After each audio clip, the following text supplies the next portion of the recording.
નમસ્કાર મિત્રો, જીપ્સીની મોજ છે, તમે જોઈ શકો છો એવો બરફ અને આ ગજબનું આ વાતાવરણ છે। આ જીપ્સી ધીરે ધીરે ચાલી રહી છે, ગજબનું વાતાવરણ છે અને આ આખો ધોળાગીરી પર્વત કે જેનો રામાયણ સાથે જેનો સીધો સંબંધ છે એ આ પર્વત છે અને આ પર્વત ઉપર આપણે અત્યારે જઈ રહ્યા છીએ। આપણી પાછળ જે જીપ્સી આવી રહી છે એ પણ જીપ્સી આપણી જેમ ટુરિસ્ટ છે અને એ પણ અહીંયા આગળ આખું આ જે છે એ ફરવા માટે આવી રહ્યા છીએ।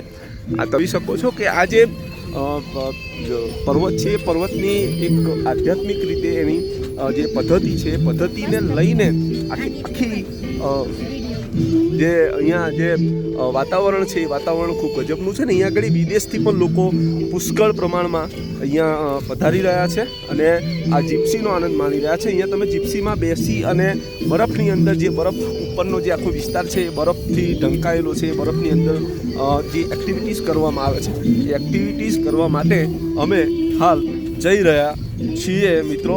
ઓલી ઉત્તરાખંડ। જય જય ગરવી ગુજરાત, હર હર મહાદેવ।